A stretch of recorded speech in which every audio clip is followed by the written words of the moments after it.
Assalamu alaikum wa rahmatullahi wa barakatuh.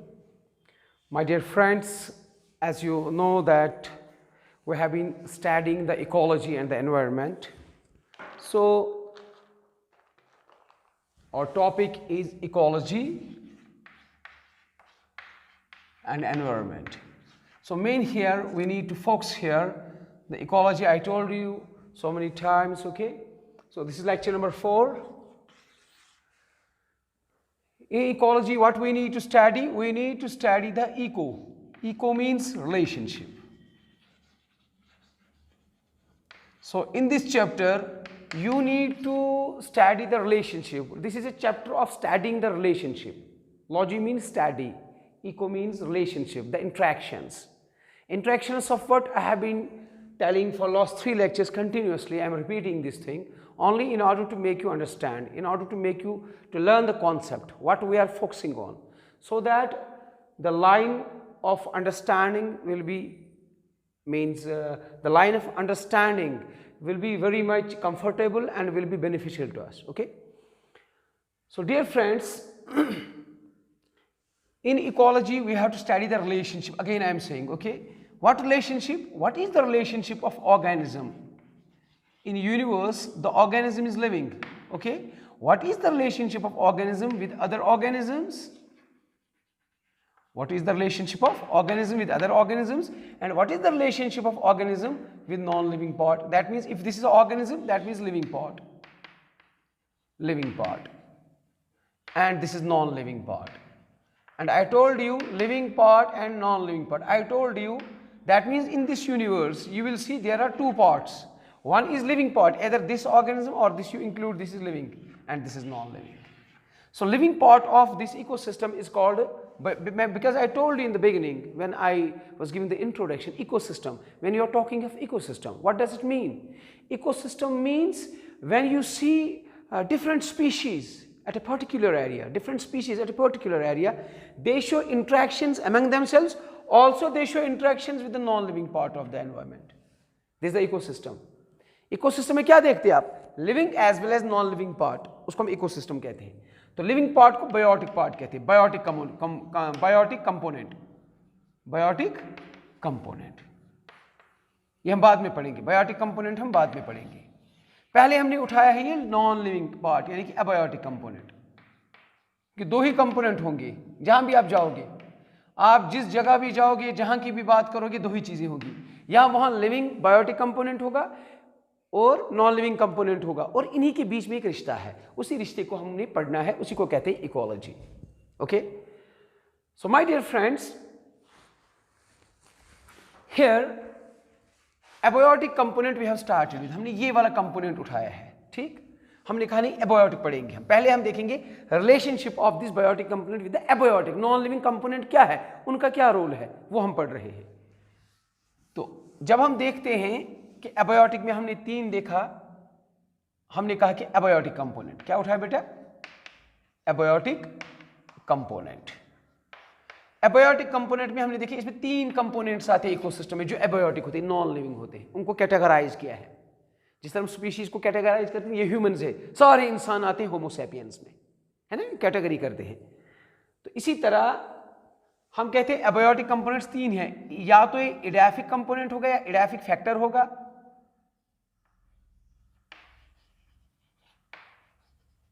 एडाफिक component होगा, या ये क्लाइमेटिक होगा. जो भी आप नॉन लिविंग पार्ट देखोगे इकोसिस्टम में, वो या तो एडाफिक होगा या क्लाइमेटिक होगा या टोपोग्राफिक होगा. 3 में से एक निकलेगा ये टोपोग्राफिक, यानी कि 3 कैटेगरी में कंपोनेंट होगा. या ये एडाफिक कंपोनेंट होगा, जो भी आप नॉन लिविंग पार्ट देखोगे एटमॉस्फेयर में, जो भी आप देखोगे, या वो एडाफिक देखा या क्लाइमेटिक या टोपोग्राफिक. एडाफिक में सिर्फ सॉइल आता है. अगर आप सॉइल की बात कर रहे हैं तो सॉइल आता है, सिर्फ एडाफिक में सॉइल आता है. एबायोटिक में एनवायरनमेंट में जो हमारे इकोसिस्टम में सॉइल है वो एडाफिक फैक्टर में आता है. ये हमने पढ़ा है सॉइल किसको कहते हैं. उसके बाद हमने ये पढ़ा सॉइल की लेयर्स क्या होती है, ओके, इसकी टाइप्स क्या होती है, सॉइल का मॉइस्चर हमने पढ़ा, सॉइल का पीएच हमने पढ़ा.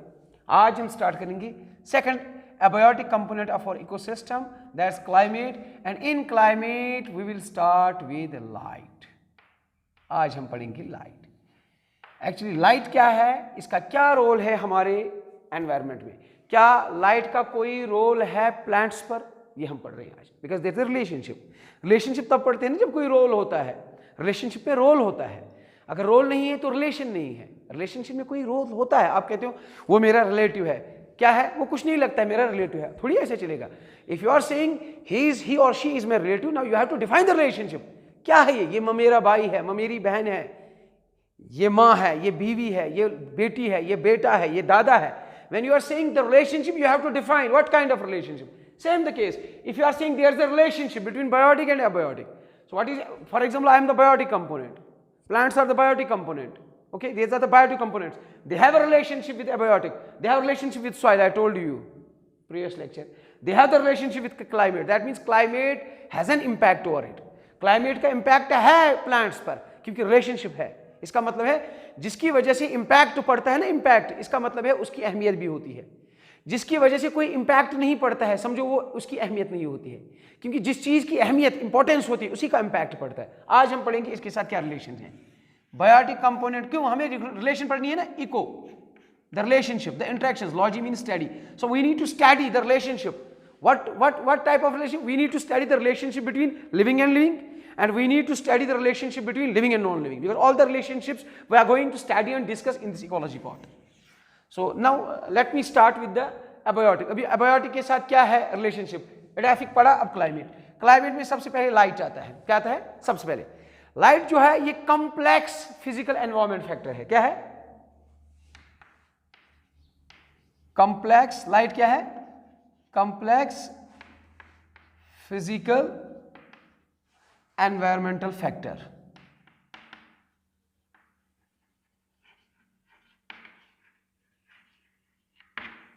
क्या है ये? Complex physical environmental factor. तो इसको मेजर किया जाता है लाइट को। कैसे? या तो इसको फुट कैंडल्स में, जो 11th में आपने पढ़ा है, फुट कैंडल्स में मेजर किया जाता है, या लक्स, जिसको हम लक्स मीटर कहते हैं, या फोटोमीटर कहते हैं। अलग अलग यूनिट्स होते हैं ना मेजर करने के। Foot candles, lux meter, photometer, ये 11th में पढ़ चुके हैं आप फोटोसिंथेसिस में। उसमें है what are the factors which affect the rate of photosynthesis. उसमें जब लाइट आता है तो ये सारा उसमें आपने डिफाइन किया है, ठीक। और लाइट जो मेन है ये क्या है? ये इलेक्ट्रोमैग्नेटिक स्पेक्ट्रम है। क्या है?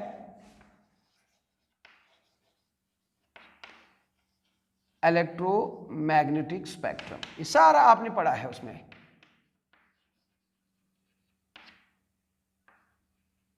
Action spectrum, absorption spectrum, these measurement units are, everything is discussed in level, no need to discuss it again, okay.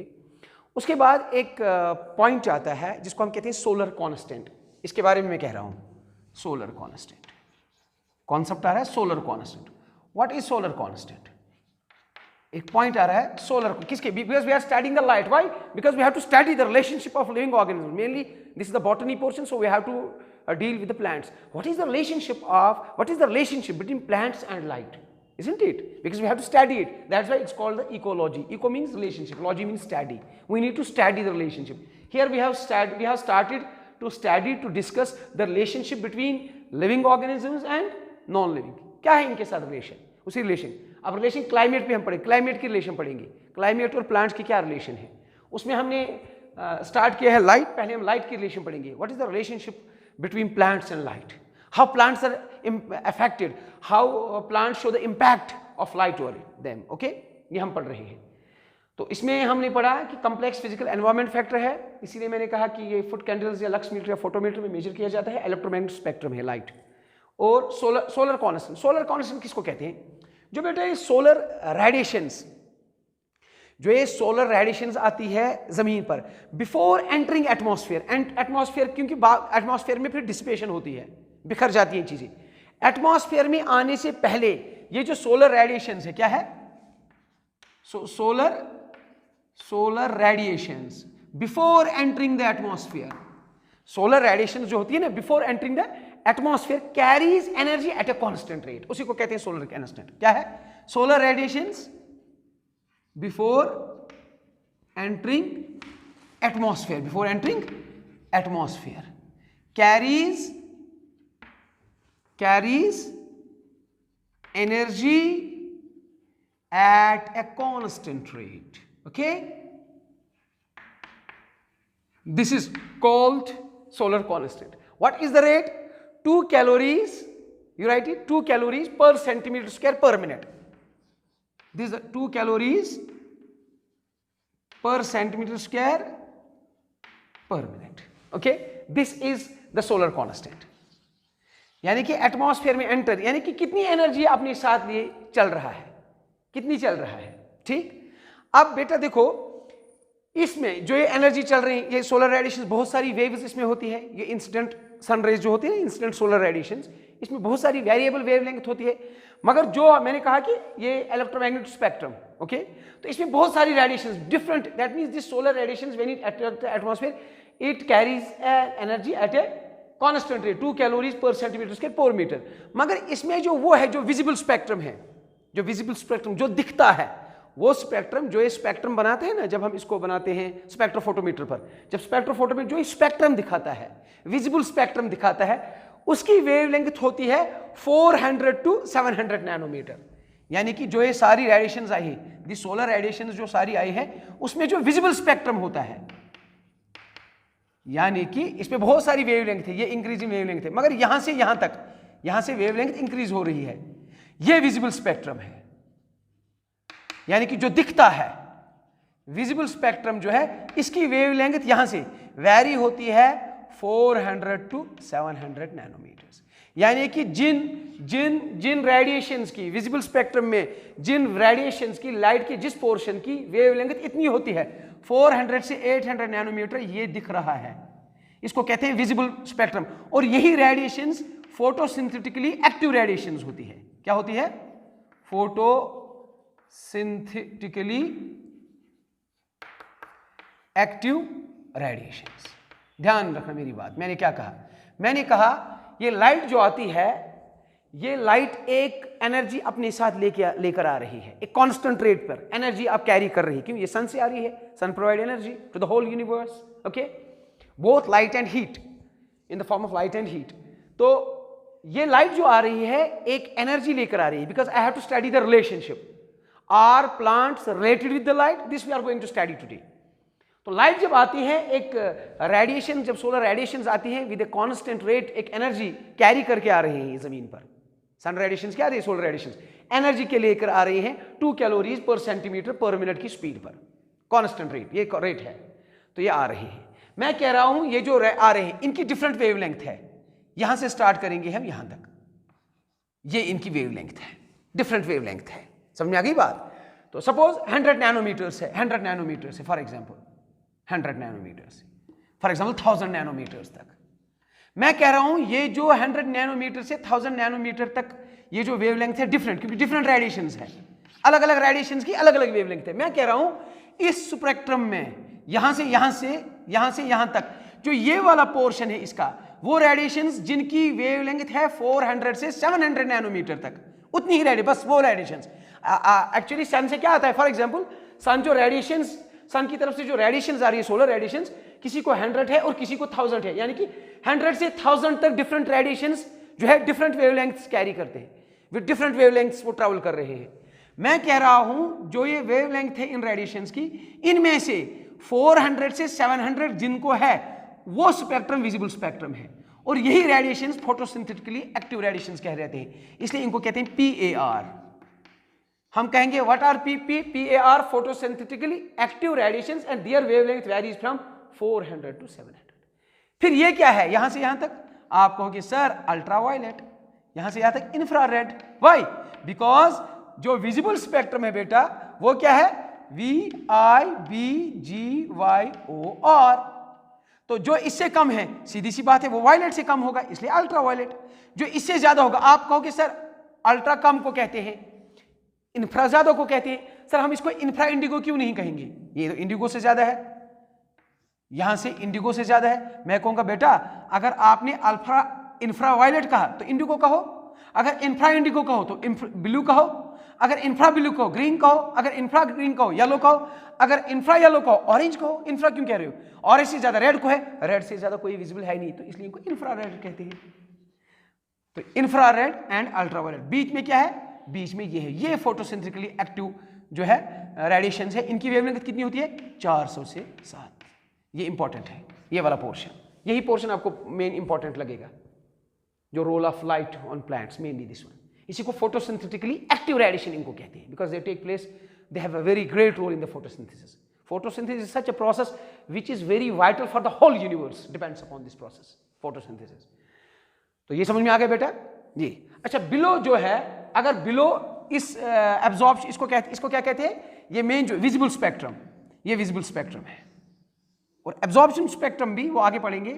तो इस बिलो, इस जो है मेन, ये जो विजिबल स्पेक्ट्रम, इससे कम जिन रेडिएशंस की वेवलेंथ होगी उनको अल्ट्रावायलेट कहेंगे, और इस स्पेक्ट्रम से ज्यादा जिनकी वेवलेंथ होगी उनको इंफ्रारेड कहेंगे। इसका मतलब है कि यहां पे जो रेडिएशंस है वो तीन किस्म के हैं, एक अल्ट्रावायलेट, एक विजिबल स्पेक्ट्रम, ये विबग्वायर, एक इंफ्रारेड। समझ में आ गई बात? अच्छा, बेसिकली ये जो लाइट ऊपर से आती है, लाइट जो नीचे पड़ती है, जमीन पर पड़ती है, प्लांट्स पर, एनिमल्स पर पड़ती है, इसकी इंटेंसिटी डिफरेंट होती है with respect to latitude and season. क्यों? क्योंकि सन भी रोटेशन एंड रेवोल्यूशन करता रहता है।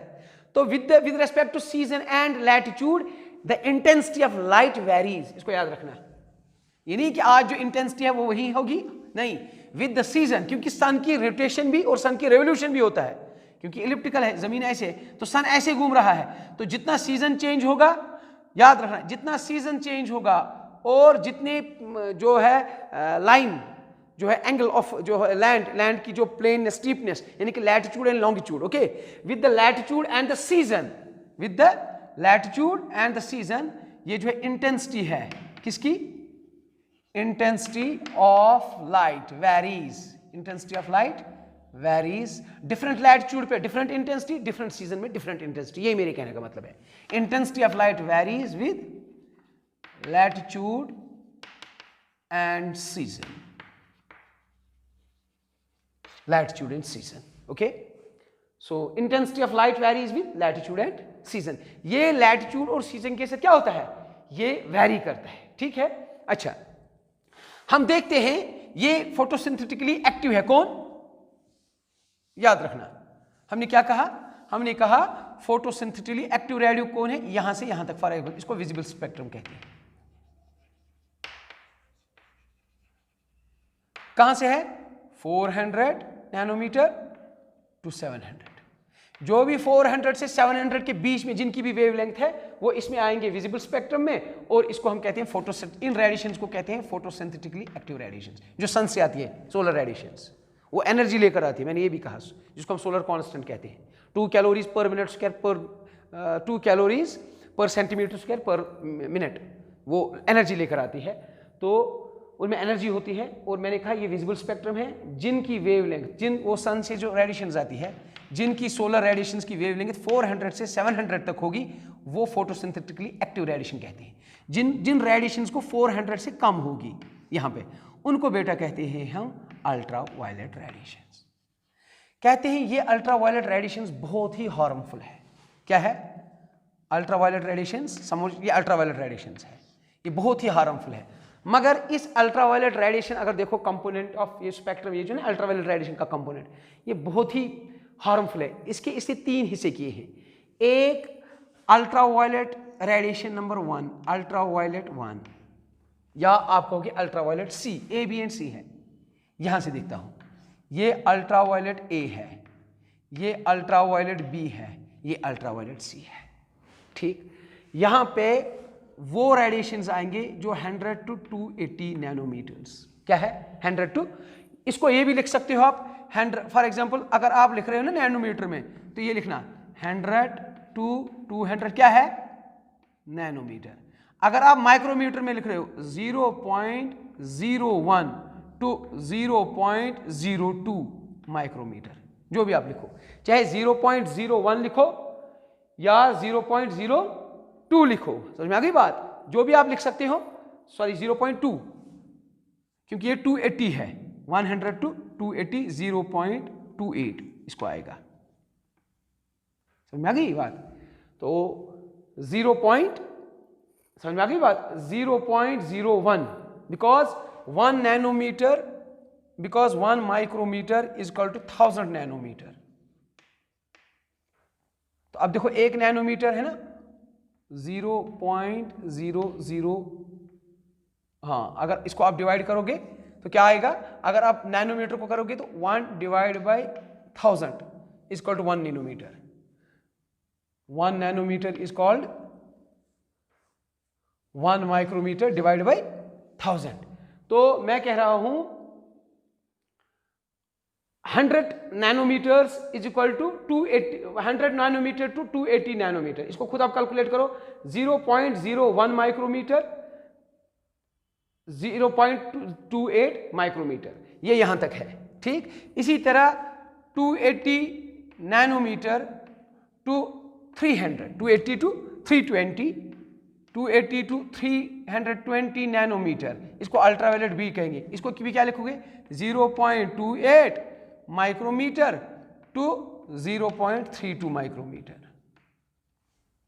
समझ में आ गई बात? 0.28 माइक्रोमीटर, ये 0.32 माइक्रोमीटर.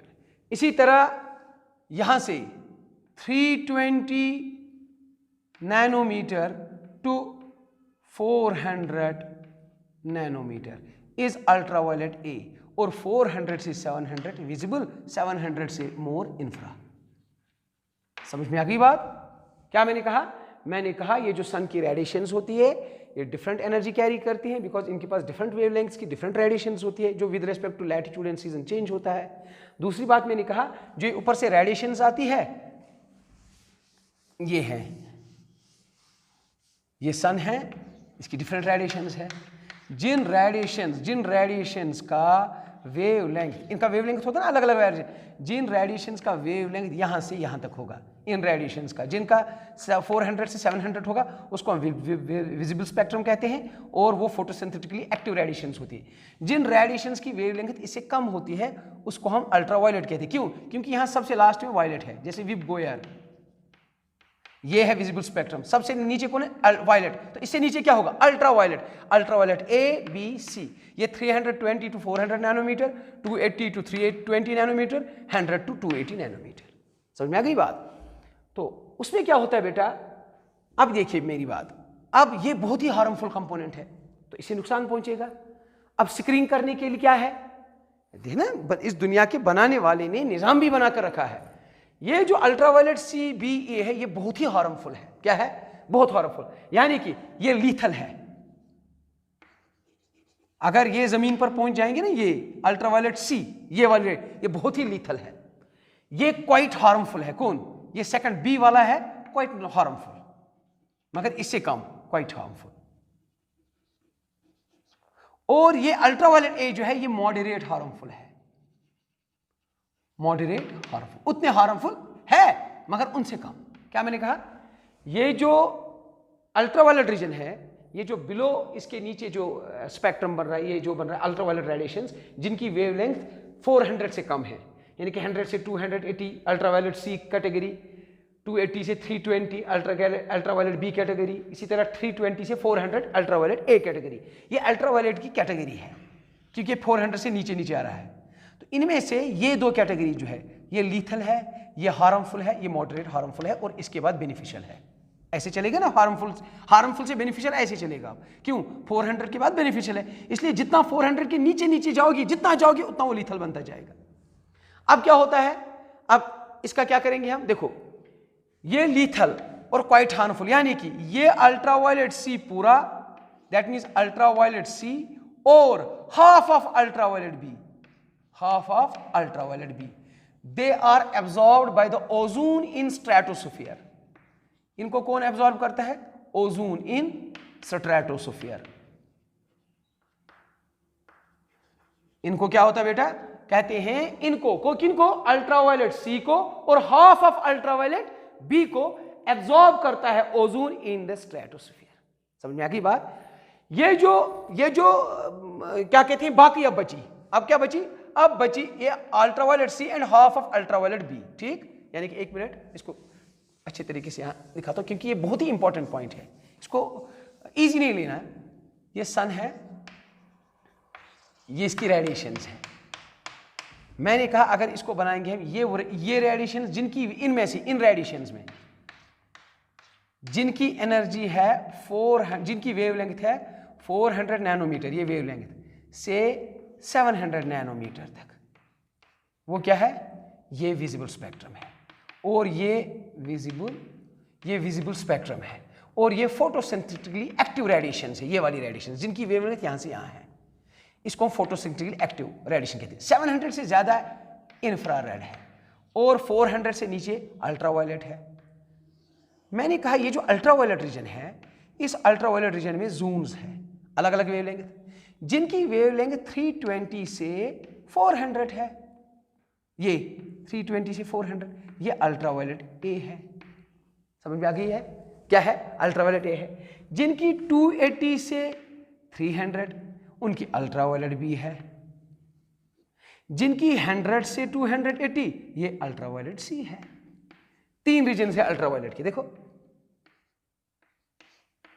ये क्या है? ये विजिबल स्पेक्ट्रम है और यहां से इंफ्रारेड है। मैं कह रहा हूं अगर ये अल्ट्रावायलेट रीजन जमीन पे पहुंच गए, ये बहुत ही खतरनाक है। समझो ये लीथल है, खतरनाक, जानलेवा। ये क्वाइट हार्मफुल है, हार्मफुल भी है, क्वाइट हार्मफुल। और ये मॉडरेट हार्मफुल है, यानी कि असर कम है। मॉडरेट हार्मफुल है, असर कम है। मैं कह रहा हूं ये सारा कौन?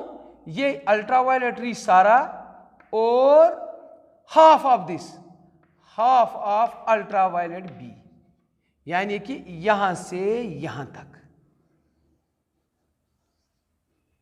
हाफ ऑफ अल्ट्रावायलेट बी और अल्ट्रावायलेट सी, ये एब्जॉर्ब होते हैं बाय ओजोन।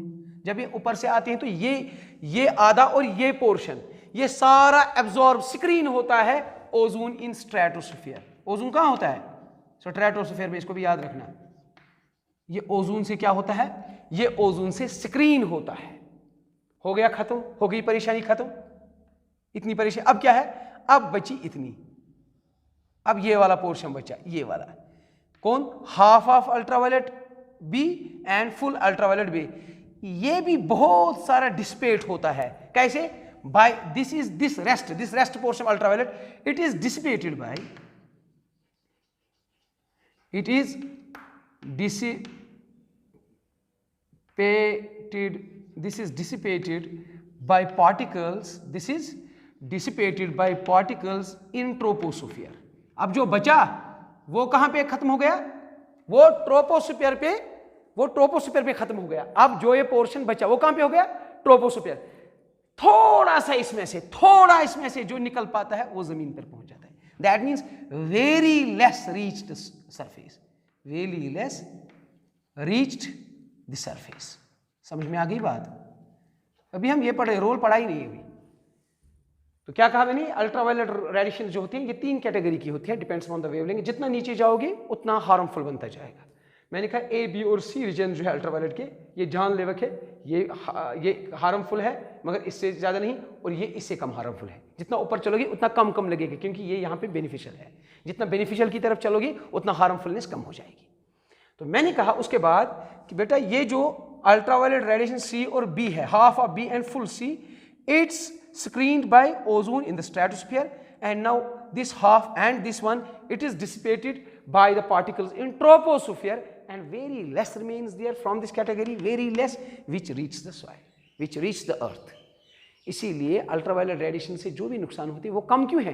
क्योंकि बहुत कम अल्ट्रावायलेट रेडिएशंस यहाँ पर पहुँच जाते हैं। ठीक है, उसके बाद और एक टॉपिक है, एक पॉइंट है जिसको हम कहते हैं एल्बिडो वैल्यू। क्या कहते हैं? Albedo value. एल्बिडो वैल्यू किसको कहते हैं? एल्बिडो वैल्यू कहते हैं ability of surface to reflect incoming radiations. एक सरफेस में जिस पर रेडिएशन स्ट्राइक करते हैं, जिस पर रेडिएशंस आते हैं, क्योंकि सरफेस जब रेडिएशंस आते हैं वो किसी न किसी सरफेस से टकरा जाते हैं। डिफरेंट सरफेस है, किसी जगह सॉइल से टकराते हैं, किसी जगह सैंड से टकराते हैं, किसी जगह फॉरेस्ट से टकराते हैं, किसी जगह स्नो से टकराते हैं। जो भी रेडिएशंस आएगी वो किसी न किसी, वो तो सरफेस से टकराएगी। अब दूसरी बात है वो सरफेस क्या है। तो एल्बिडो वैल्यू क्या कहते हैं? एल्बिडो वैल्यू कहते हैं एबिलिटी को। किसकी एबिलिटी?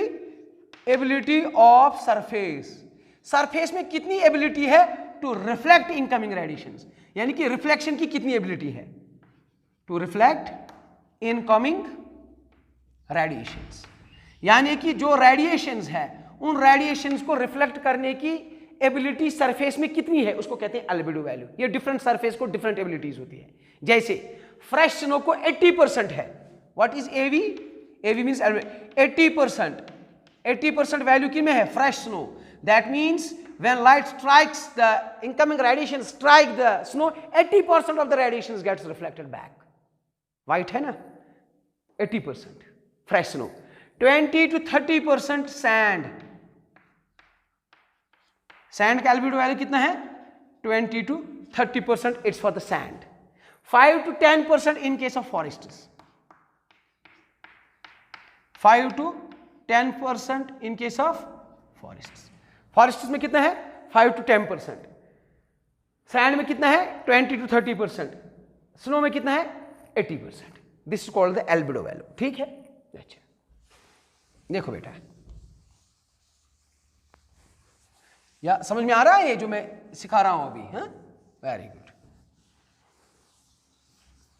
उसके बाद बेटा ये जो लाइट की इंटेंसिटी मैंने कहा, ये जो लाइट की इंटेंसिटी मैंने कहा कि फुट कैंडल्स में जिसको हम मेजर कहते हैं, तो लाइट की इंटेंसिटी की बुनियाद भी different plants different intensity of light में ग्रो करते हैं। अब आगे रिलेशन देखो, different plants grow with different intensities, light की भी डिफरेंट इंटेंसिटी है, तो लाइट की डिफरेंट इंटेंसिटी, डिफरेंट लाइट को डिफरेंट इंटेंसिटी होती है, इसलिए डिफरेंट प्लांट्स डिफरेंट इंटेंसिटी पे ग्रो करते हैं। इसका मतलब है लाइट का रोल है प्लांट पे। For example, first category of plants heliophytes, heliophytes. In case of physiology in 11th you might have studied this, heliophytes. What are the heliophytes?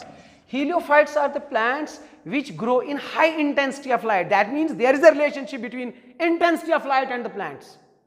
अगर intensity का रोल नहीं होता सारे plants एक ही intensity में grow करते। मैंने क्या कहा, heliophytes are category of plants, they are a group of plants, they are the plants heliophytes which grow in high intensity of light. They grow in high intensity of light. They grow in high intensity of light. 5000 to 7000 foot candles जिनके पास intensity कितना, 5000 to 7000 foot candles, 5000 to 7000 foot candles वाली light उतनी intensity होनी चाहिए, तो जो उसमें grow करते हैं उसको heliophytes. For example the canopied, high canopied, जो स्ट्रैटो होता है ना, फॉरेस्ट में स्ट्रैटो होता है ना, डिफरेंट कैटेगरी ऑफ प्लांट्स, एक ये होते हैं हाई, उसके बाद ये वाले छोटे, उसके बाद उनके छोटे, these are the canopies, stratas, levels. Okay, so high canopied, ये high canopied trees in the forests, they are heliophytes because they are direct exposed to the light. See, high intensity light, they grow in the high intensity. ये grow ही नहीं करेंगे अगर इनको high intensity नहीं मिलेगी heliophytes को, ये ग्रो नहीं करेंगे। That means there is a relationship between the intensity of light and growth of plant, ये है रिलेशनशिप। So heliophytes. इसके बाद दूसरा है sciophytes, sciophytes. What are the sciophytes? Shade loving, usually shade loving, shiophytes usually are called shade loving. What does it mean? These are the plants which grow in low intensity of light, low intensity of light. ये वो plants है जो किस में grow करते हैं? Low intensity of light, 1500 to 2500 foot candles.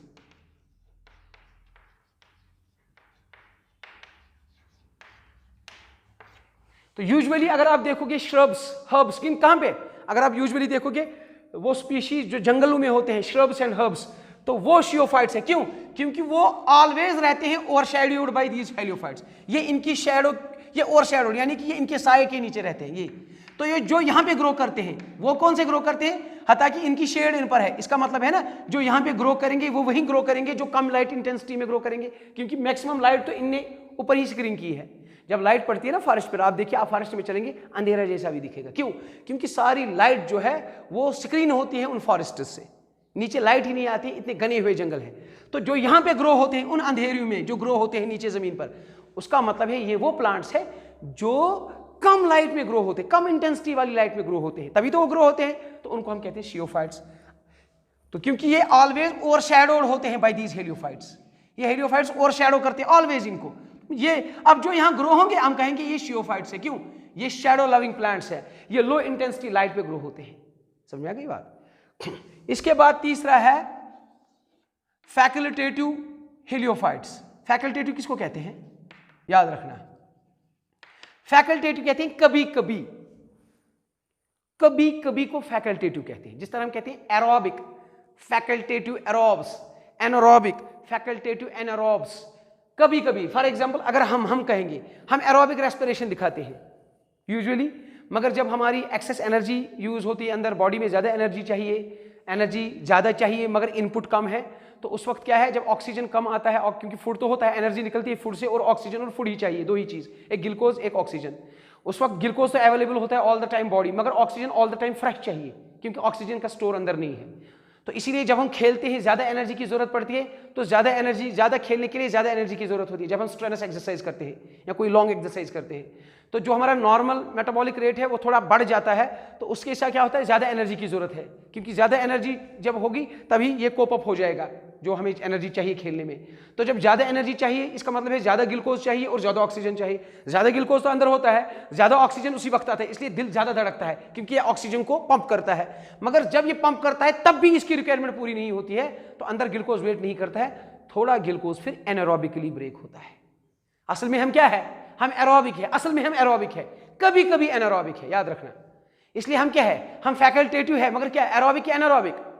कोई कहेगा आपको ह्यूमंस क्या है, फैकल्टेटिव, एरोब्स के एनारोबिक। फैकल्टेटिव कहते हैं कभी कभी को, हम कभी कभी क्या है, एनारोब, तो हम फैकल्टेटिव एनारोब्स है। हम क्या है, हम फैकल्टेटिव एनारोब्स है। समझ में आ गई बात? ऐसा नहीं कहना हम फैकल्टेटिव, अब पता ही नहीं हम एरोब्स है कि एनारोब्स है। फैकल्टेटिव कहते हैं कभी कभी, हम कभी कभी क्या है, क्या हम कभी कभी एरोबिक है कि कभी कभी एनारोबिक है? हम कभी कभी एनारोबिक है सिचुएशंस पर, तो हम फैकल्टेटिव एनारोब्स है। एक होता है ऑब्लिगेट एरोब्स।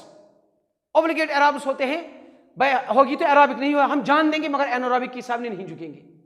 या यूजुअली फैकल्टेटिव एनारोब्स होते हैं, जैसे लैक्टोबैसिलस, वो क्या है, वो ऑब्लिगेट एनारोब है। ऑब्लिगेट हो गया कि एक ही, बस मरेंगे जान देंगे मगर दूसरी ये रेस्पिरेशन नहीं दिखाएंगे, जैसे लैक्टोबैसिलस। इसीलिए अगर हम दूध डालते हैं, उसमें दही का थोड़ा डालते हैं ना, वो कर्डलिंग के लिए, योगर्ट बनाने के लिए, तो उसमें हम फर्मेंटेशन के लिए थोड़ा कर्ड डालते हैं। फिर घर वाले कहते हैं इसको पूरा बंद करो, अगर एयर वहां गया, ये लैक्टोबैसिलस ये फर्मेंटेशन नहीं करेगा, ये करता ही नहीं है, कुछ भी हो जाए। इसलिए ये ऑब्लिगेट एरोब है, ऑब्लिगेट एनारोब है, ये किसी भी हालत में एनारोबिक है। ऑब्लिगेट कहते हैं किसी भी हालत में, वही फैकल्टेटिव कहते हैं कभी कभी। अब डिफिनेशन खुद कहो। इसी तरह अगर मैंने कहा फैकल्टेटिव हेलियोफाइट्स, क्या मतलब, कुछ प्लांट्स होते हैं फैकल्टेटिव हेलियोफाइट्स, यानी कि फैकल्टेटिव यानी कि वो कभी कभी हेलियोफाइट्स है, यूजुअली वो जियोफाइट्स है, मगर कभी वो हेलियोफाइट्स दिखाते हैं, तो कभी इसके साथ लगेगा। तो facultative heliophytes all the time geophytes होते हैं और कभी कभी वो हेलियोफाइट्स होते हैं। इसी तरह फैकल्टेटिव जियोफाइट्स को याद रखना आप। फैकल्टेटिव जियोफाइट्स किनको कहते हैं? फैकल्टेटिव जियोफाइट्स ऑलवेज क्या होंगे? अगर क्वेश्चन आएगा आपको, बताओ फैकल्टेटिव जियोफाइट्स ऑलवेज क्या होंगे? आप कहोगे sir facultative geophytes always heliophytes होंगे, तो कभी कभार वो जियोफाइट्स दिखाती है, इसीलिए फैकल्टेटिव जियोफाइट्स हमने कहा। लफ्ज क्या है, फैकल्टेटिव जियोफाइट्स, मगर ऑलवेज होते हैं वो हेलियोफाइट्स। ये आपको समझ में आ गया। फैकल्टेटिव कहते हैं कभी कभी, जो कभी कभी जियोफाइट्स होगा ऑलवेज क्या होगा, हेलियोफाइट्स। जो कभी कभी हेलियोफाइट्स होगा वो ऑलवेज क्या होगा, जियोफाइट्स। समझ में आ गई बात? तो इसलिए बेटा ये है different category of plants which depend on different intensity of light. इसके अलावा रोल प्लांट में कहो क्या क्या रोल है, लाइट का बहुत सारा रोल है। अगर आप देखोगे लाइट का बे इंतहा रोल है, मगर एक जगह रोल नहीं है लाइट का। अगर आप देखोगे डीप, अगर ओशंस में देखोगे ना, यानी कि डीप हाइड्रोथर्मल इकोसिस्टम्स जो होते हैं, एक्चुअली हर किसी जगह सन का रोल कहां पर नहीं है, मगर कुछ डीप ओशंस पे। अगर आप डीप ओशंस पे जाएंगे, कहां पे, डीप ओशंस में, जहां पे हाइड्रोथर्मल इकोसिस्टम्स, उन विचारों को पता ही नहीं है। हाइड्रोथर्मल इकोसिस्टम जो नीचे होते हैं, पानी के बहुत सतह के नीचे, उन विचारों को पता ही नहीं है बाहर भी कोई दुनिया है, सन है, वहां डार्कनेस, अंधेरा है। तो सीधी सी बात है, जहां पे ये इकोसिस्टम होगा ना, सीधी सी बात है, वहां पे प्रोड्यूसर्स जीरो होंगे। इसको लिखो, नोट करो, what you expect here, zero producers and all the people which are all the organs which are living here, they may be consumers या यहां पे ये एंट्रेंस पॉइंट है, कंज्यूमर्स यहां होंगे डिकम्पोजर्स। सीधी सी बात है, जब यहां पे लाइट पहुंचे ही नहीं तो फोटो प्रोड्यूसर्स कहां होंगे? वहां प्रोड्यूसर्स नहीं होंगे, वहां पे क्या होंगे? Consumers, decomposers. दैट मींस वो इससे ऊपर, ये डीप ओशन, जो ओशन का ऊपर वाला हिस्सा है जहां पे फोटोसिंथेसिस होती है, उनका फूड ये यूज करते हैं। तो कंज्यूमर, अगर कोई चीज मर गया, वो यहां पहुंचा, तो ये इसको डिकम्पोज करेंगे, decomposers. So no producers can be expect here because this is a dark portion. It is, ये बहुत ही डार्क पोर्शन है, यानी कि यहां पे क्या है? यहां पे डार्कनेस, बहुत ज्यादा डार्कनेस है यहां पे। समझ में आ गई बात? यहां पे वो आगे पढ़ाएंगे, यहां पे वो बायोल्यूमिनेसेंस फिर थोड़ा वो दिखाते हैं, वो आगे पढ़ेंगे हम। तो ये एक्सेप्ट दिस हाइड्रोथर्मल इकोसिस्टम्स, जो जमीन के, जो ओशंस के तह पक होते हैं, उनके बगैर sun is the ultimate source of energy. It is the source of energy for whole universe. That means all whole universe, the living part, the biotic component of the whole universe takes advantage from this sun. ठीक? अब जो सन से radiations आती है, जो मैंने कहा था सोलर कांस्टेंट पहले, जो बेटा सन से रेडिएशंस आती है उनको कहते हैं इंसिडेंट सन रेज या सन रेडिएशन, ISR। ये इसमें दो किस्म की होती हैं। एक फोटोसिंथेटिकली एक्टिव रेडिएशंस, वो लेस देन 50% होते हैं। कौन? ISR होगी इंसिडेंट सन रेज, जो ऊपर से सन से रेज आती है सारी मिलाकर, उसको ISR। उस ISR में से 50% फोटोसिंथेटिकली एक्टिव, और वो लेस देन 50% होती है। और मोर देन 50% या इंफ्रारेड या ultraviolet, more than 50% other radiations. इसका मतलब है 50% जो लेस देन 50% होते हैं, इसी से बेनिफिट उठाते हैं। उसमें भी अगर देखोगे आप, जो फोटो कैप्चर ऑर्गेनिजम्स होते हैं, यानी कि वो ऑर्गेनिजम्स जो इस लाइट को कैप्चर करके फोटोसिंथेसिस करते हैं, वो टोटल होते हैं 2 to 6%। देखो, यानी कि out of 100%, then 50, then out of 50 only 2.6। Can we say only 2.6 of the incident rays is captured? That means this is photo capture. This is the photo capture portion, and whole universe gets benefited by this portion only. 2 to 6%, 2 to 6%, 2 to 6. So 94 to 98% of radiation is reflected. Only 2 to 6% from this photosynthetic active radiation is utilized by the whole universe, by the whole world. By the whole universe, by the whole world, this 2 to 6% radiation is absorbed here. How much? 2 to 6%. तो इसको क्या कहते हैं? ISR. ISR किसको कहते हैं? ये कि ISR कहते हैं इंस्टेंट सन रेज या sun solar radiation, incident solar radiation जो ऊपर से आते हैं। उसमें से मैंने क्या कहा?